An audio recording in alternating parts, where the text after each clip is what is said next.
I don't say this that often about films, but I would quite like to watch What a Way to Go again at some point. This is a fabulous film. This was released in 1964. It's directed by J. Lee Thompson. It's written by Betty Comden and Adolph Green, and we have a cast including Shirley MacLaine, Paul Newman, Robert Mitchum, Dean Martin, Dick Van Dyke. It's because of Dick Van Dyke that I became aware of this. I don't know if I would have watched it if I just read the description and there was. I mean, I like Shirley MacLaine, but if I wasn't really drawn to it for a specific reason, I might not have watched it. And I'm so glad that I gave it a chance because it is so fabulous. It is a dark comedy about a woman called Louisa, played, of course, by Shirley MacLaine. And it starts off establishing just how creative and gorgeous the film is going to be. She's in a room that is entirely pink, and it is beautiful. It is such a creative film. The set designs, the narrative storytelling, it's just so engaging. And the story that we're being told is the fact that she has married several times, and she would be quite happy with just a simple life. She doesn't need wealth, she doesn't need riches, but she keeps marrying men who are money driven, who are success driven, and that drive for money and success keeps killing them. And part of the fun, if I can use that word, is wondering how it's going to kill them. For example, one of them is a painter, a really keen, passionate artist. How could that kill them? Well, I'm not going to say what happens, but it's very creative. All of the husbands are very, well, some of them are maybe a little similar in personality, but the situations are all very different. Louisa as a character is fabulous. I really love the character, and her husbands are great as well. They're all really interesting, really well-written characters. There's so much variety in this. The storytelling is creative. It's very funny. I loved every second of this. I thought it was a really fabulous experience. The narrative is brilliant.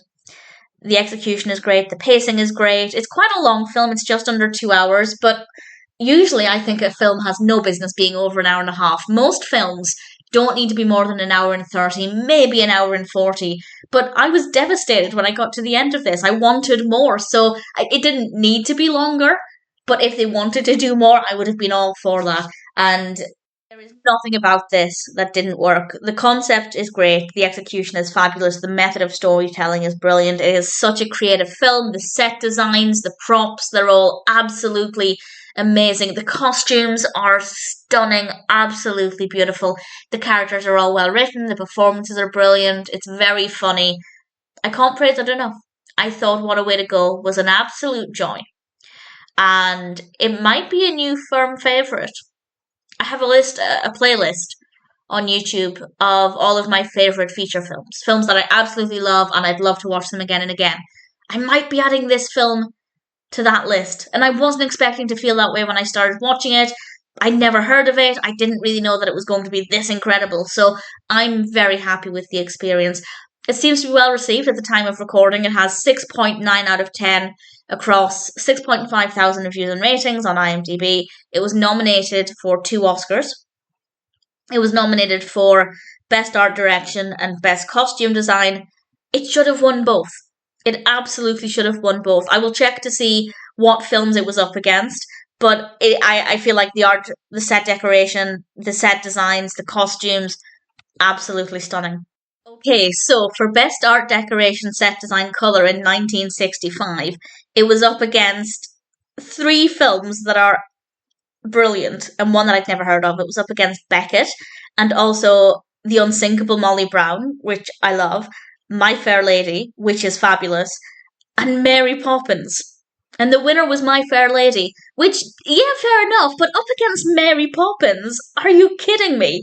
So Mary Poppins actually should have won that. What a way to go. If we found out what film would come second, then I feel like that should have been the case. But that's really tough competition.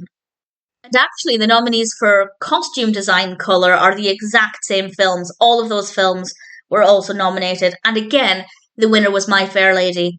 And again, I feel like Mary Poppins should have won that. But I haven't seen Beckett, but the others, yes, I can absolutely see why they were nominated. What a tough year. What a really tough year. What won Best Picture that year? Surprise, surprise, the winner of Best Picture was My Fair Lady, also up against Mary Poppins, which again, I absolutely think should have won, but nevertheless. Back to the film in question. What a Way to Go is a fabulous film. It's a delightful experience. I'd love to watch it again. I probably will at some point. I'm so glad I had a reason to watch it for Dick Van Dyke. I might have watched it eventually for Shirley MacLaine, but if I just discovered it randomly just now, I certainly wouldn't have prioritised it. So my thanks to Dick Van Dyke for giving me a reason to prioritise this. What a Way to Go is absolutely fabulous, and I thoroughly recommend it.